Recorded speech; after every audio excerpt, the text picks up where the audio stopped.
7월 29일 오늘의 말씀은 요한계시록 18장 20절에서 19장 10절입니다.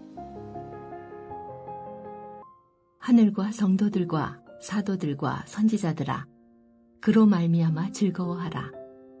하나님이 너희를 위하여 그에게 심판을 행하셨음이라 하더라. 이에 한 힘센 천사가 큰 맷돌 같은 돌을 들어 바다에 던져 이르되, 큰 성 바벨론이 이같이 비참하게 던져져 결코 다시 보이지 아니하리로다. 또 검은 곳 하는 자와 풍미하는 자와 퉁소 부는 자와 나팔 부는 자들의 소리가 결코 다시 내 안에서 들리지 아니하고, 어떠한 세공업자든지 결코 다시 내 안에서 보이지 아니하고, 또 맷돌 소리가 결코 다시 내 안에서 들리지 아니하고, 등불빛이 결코 다시 내 안에서 비치지 아니하고, 신랑과 신부의 음성이 결코 다시 내 안에서 들리지 아니하리로다. 너의 상인들은 땅의 왕족들이라. 내 복술로 말미암아 만국이 미혹되었도다. 선지자들과 성도들과 및 땅 위에서 죽임을 당한 모든 자의 피가 그 성 중에서 발견되었느니라 하더라. 이 일 후에 내가 들으니 하늘에 허다한 무리의 큰 음성 같은 것이 있어 이르되, 할렐루야, 구원과 영광과 능력이 우리 하나님께 있도다. 그의 심판은 참되고 의로운지라. 음행으로 땅을 더럽게 한 큰 음녀를 심판하사 자기 종들의 피를 그 음녀의 손에 갚으셨도다 하고, 두 번째로 할렐루야 하니 그 연기가 세세토록 올라가더라. 또 24장로와 내 생물이 엎드려 보좌에 앉으신 하나님께 경배하여 이르되, 아멘 할렐루야 하니, 보좌에서 음성이 나서 이르시되, 하나님의 종들 곧 그를 경외하는 너희들아, 작은 자나 큰 자나 다 우리 하나님께 찬송하라 하더라. 또 내가 들으니 허다한 무리의 음성과도 같고 많은 물소리와도 같고 큰 우레소리와도 같은 소리로 이르되, 할렐루야, 주 우리 하나님 곧 전능하신 이가 통치하시도다. 우리가 즐거워하고 크게 기뻐하며 그에게 영광을 돌리세. 어린 양의 혼인 기약이 이르렀고 그의 아내가 자신을 준비하였으므로 그에게 빛나고 깨끗한 세마포 옷을 입도록 허락하셨으니, 이 세마포 옷은 성도들의 옳은 행실이로다 하더라. 천사가 내게 말하기를, 기록하라. 어린 양의 혼인잔치에 청함을 받은 자들은 복이 있도다 하고, 또 내게 말하되, 이것은 하나님의 참되신 말씀이라 하기로, 내가 그 발 앞에 엎드려 경배하려 하니, 그가 나에게 말하기를, 나는 너와 및 예수의 증언을 받은 내 형제들과 같이 된 종이니 삼가 그리하지 말고 오직 하나님께 경배하라. 예수의 증언은 예언의 영이라 하더라. 요한계시록 18장 20절에서 19장 10절 말씀을 함께 묵상하겠습니다. 어제 본문은 우상 숭배하고 사치하고 자기를 위해 살던 사람들에게 심판이 임했음을 보았습니다. 그래서 그들이 애가를 부르게 되었는데요. 오늘 본문은 바벨론에 임한 심판에 대해서 하나님의 백성에게 하신 하나님의 말씀입니다. 오늘 본문은 세 단락으로 나누어 묵상할 수 있습니다. 첫째 단락은 20절에서 24절로 바벨론의 심판에 대한 내용이며, 둘째 단락은 19장 1절에서 5절 바벨론의 심판에 대한 찬양이며, 셋째 단락은 6절에서 10절 어린 양의 혼인잔치 장면입니다. 첫째 단락 20절에서 24절 말씀을 살펴보겠습니다. 20절은 하늘과 성도들과 사도들과 선지자들에게 주어진 말씀입니다. 그로 말미암아 즐거워하라. 하나님이 너희를 위하여 그에게 심판을 행하였음이라 하더라. 여기서 하늘과 성도들과 사도들과 선지자들은 하나님의 말씀을 끝까지 순종하며 지켰던 자들입니다. 결국 하나님의 말씀을 끝까지 지킨 자들이 누릴 복은 기쁨과 즐거움입니다. 비록 이 땅에 살면서 고난 때문에 눈물 골짜기를 지나며 핍박으로 인하여 고통을 당할지라도 그 결말은 기쁨인 것입니다. 이것이 성도의 마지막입니다. 21절에서 24절은 바벨론의 멸망을 다시 기록합니다. 21절에는 멸망의 구체적인 모습이 기록되고 있지요. 힘센 천사가 큰 맷돌 같은 돌을 들어서 바다에 던지며 외칩니다. 큰 성 바벨론이 이같이 비참하게 던져져 결코 다시 보이지 아니하리라. 여기서 맷돌 같은 돌을 바다에 던졌다는 것은 회복이 불가능하다는 의미입니다. 왜냐하면 맷돌이 바다에 던져지면 다시 떠오를 수 없기 때문입니다. 또한 검은 곳 하는 자와 풍류하는 자와 퉁소 부는 자와 나팔 부는 자들의 소리가 결코 내 안에서 들리지 아니한다고 하지요. 이는 완전한 기쁨을 상실한 상태를 의미합니다. 또한 어떠한 세공업자든지 결코 내 안에서 보이지 않는다고 하지요.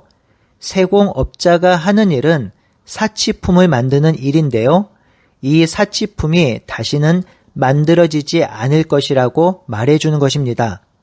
또한 맷돌 소리가 결코 다시 내 안에서 들리지 아니하고 등불빛이 결코 다시 내 안에서 비치지 아니하며 신랑과 신부의 음성이 결코 내 안에서 들리지 아니할 것이라고 합니다. 이는 일상에서 누리는 기쁨과 행복이 모두 다 소멸될 것임을 말하고 있는 것입니다. 이 단락에서 반복적으로 나오는 표현이 있지요. 다시 결코 다시입니다. 이 표현이 6번이나 기록되어 있습니다. 이는 회복이 불가능하다, 절대로 다시 일어설 일이 없다라는 의미로 이들에게 임할 심판은 번복되지 않으며 반드시 일어날 것임을 강조하고 있는 것이지요. 23절, 24절에 바벨론이 멸망하는 이유를 자세히 기록하고 있죠. 첫 번째 이유는 23절에 먼저 너희 상인들은 땅의 왕족들이라고 하는데요. 이 표현은 세번역 성경으로 보면 내 상인들이 땅의 세도가로 행세했다는 표현이고, 공동 번역 성경으로 보면 내 상인들이 땅의 권력자가 되었다는 표현입니다.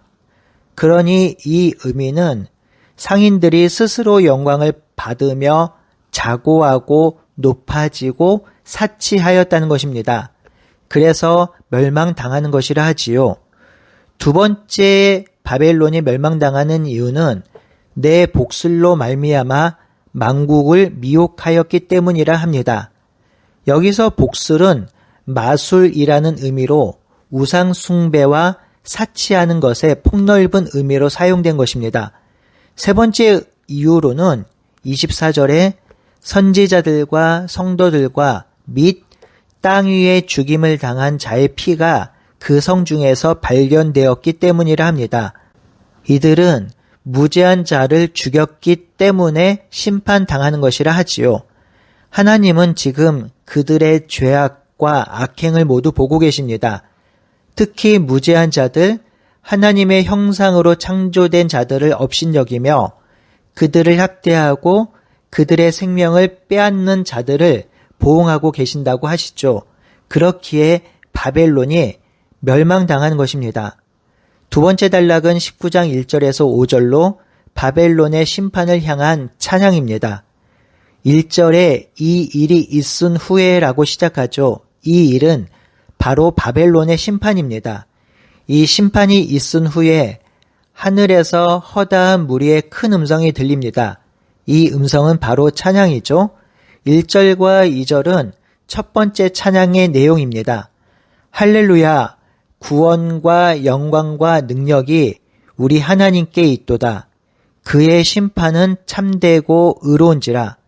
음행으로 땅을 더럽게 한 큰 음녀를 심판하사 자기 종들의 피를 그 음녀의 손에서 갚으셨다고 찬양합니다. 이에 두 번째 찬양은 화답입니다.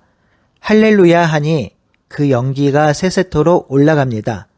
이에 24장로와 네 생물이 엎드려 보좌에 앉으신 하나님께 경배하며 이르되 아멘 할렐루야 찬양합니다. 그러자 보좌에서 음성이 나옵니다. 하나님의 종들 곧 그를 경외하는 너희들아 작은 자나 큰 자나 다 우리 하나님께 찬송하라 하더라. 이 음성은 천사의 음성이겠지요. 천사가 하나님의 종들, 즉 하나님을 경외하는 자들을 작은 자나 큰 자나 다 우리 하나님께 찬송하라 하였습니다. 요약하면요. 심판의 대상은 음행으로 땅을 더럽게 한 큰 음녀이며 심판의 결과는 자기 종들의 피를 그 음녀의 손에서 갚으신 것입니다. 하나님을 찬양하는 이들은 허다한 무리와 큰 음성과 같은 것이며 이 찬양을 하는 자들은 하나님의 종들, 그를 경외하는 너희들, 작은 자나 큰 자 모두입니다. 사랑하는 성도 여러분, 하나님을 찬양하는 자들은 작은 자나 큰 자 모두입니다. 차별하지 않고 하나님께 순종하는 자들, 끝까지 하나님을 붙드는 자들, 악에 동참하지 않고 불의와 타협하지 않는 모든 자들은 다 하나님을 찬양하는 자리에 서게 됩니다. 그가 가진 소유나 능력이나 지식에 상관없이 하나님의 말씀대로 산 모든 자들은 하나님을 찬양하는 자리에 서며 할렐루야를 외치는 자리에 서게 됩니다. 이것이 하나님 나라의 원리이며 기초입니다. 하나님을 왕으로 모시는 모든 자는 하나님을 찬양하는 기쁨을 누리는 곳에 서게 되며 바로 이러한 곳이 하나님의 나라입니다. 세 번째 단락 6절에서 10절 어린 양의 혼인잔치를 살펴보겠습니다. 사도 요한이 또 하늘에서 소리를 듣는데요. 이 소리는 허다한 무리의 음성과도 같고 많은 물소리와도 같고 큰 우레소리와도 같은 소리입니다. 이 소리는 찬양 소리로 찬양의 내용은 할렐루야 주 우리 하나님 곧 전능하신 이가 통치하시리로다. 우리가 즐거워하고 크게 기뻐하며 그에게 영광을 돌리자입니다. 이 찬양의 내용은 우리가 잘 부르는 찬양이죠. 우리 함께 기뻐해 주께 영광 돌리세 어린 양의 혼인 잔치와 신부가 준비되었네. 할렐루야 전능하신 주가 다스리네. 할렐루야 전능하신 주가 다스리네. 이런 찬양이죠. 우리가 많이 부르는 찬양 중에 요한계시록의 찬양이 많다는 것을 우리가 묵상을 통해서 알게 됩니다. 이렇게 기뻐하게 되는 이유가 무엇인가요? 주의 성도들이 빛나고 깨끗한 세마포 옷을 입고 어린 양과 혼인을 하게 되었기 때문입니다. 여기서 세마포 옷은 성도들의 옳은 행실이라고 할 수 있습니다. 그러니 어린 양의 아내가 되는 자는 옳은 행실을 한 자로 짐승을 따라 살지 아니한 자, 즉 음행과 우상 숭배를 하지 아니하고 사치하지 아니하고 불의한 행동을 하지 않은 자들입니다. 주의 백성은 이 세마포 옷을 입고 어린 양의 혼인잔치에 참여하게 되는 것입니다. 어린 양의 혼인잔치는 신구약 성경에 아주 많이 등장하는 비유인데요. 호세아서 2장 19절에서 20절, 이사야서 54장 5절, 예레미야 3장 14절, 그리고 신약성경 마태복음 22장 2절, 마가복음 2장 19절, 요한복음 3장 29절, 에베소서 5장 21절에서 33절에 기록된 비유입니다. 이는 그리스도를 신랑으로 묘사하는 것으로 초대교회에서도 자주 비유로 사용되었던 표현입니다. 9절에 보면 천사가 요한에게 어린 양의 혼인잔치에 청함을 받은 자들은 복이 있도다 라고 기록하라고 합니다.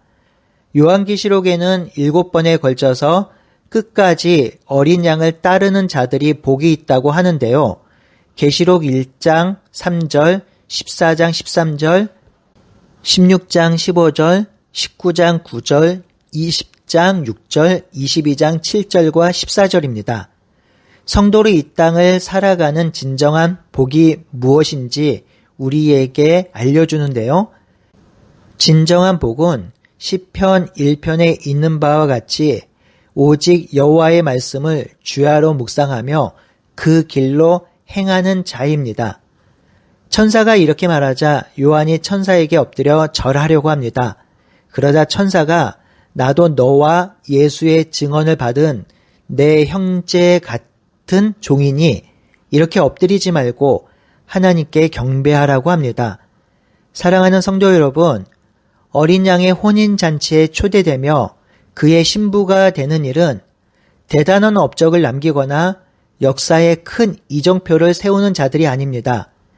이 신부가 되려면 세마포 옷을 입으면 되는데 그 옷은 옳은 행실입니다. 이 옳은 행실은 음란하지 않고 우상 숭배하지 않고 불의를 따르지 않는 것입니다. 이 시대가 모두 짐승을 따라가며 자기를 섬기며 음란하며 우상을 숭배하고 불법을 자행할지라도 그렇게 살아가는 사람들이 득세할지라도 우리는 그 길로 가지 아니하고 옳은 행실과 선한 행실로 하나님의 말씀을 끝까지 따라가는 우리가 되길 소원합니다. 그리하여 우리 주님께서 다시 오실 때 우리 주님과 혼인하며 어린 양의 혼인잔치에 참여하며 기쁨을 누리는 우리 모두가 되길 바라고 소원합니다. 함께 기도하겠습니다. 하나님, 우리가 세마포 옷을 입고 어린 양의 혼인잔치에 참여할 수 있도록 인도하여 주시옵소서. 예수 그리스도의 정결한 신부가 되어서 그 기쁨을 누릴 수 있도록 인도하여 주시옵소서.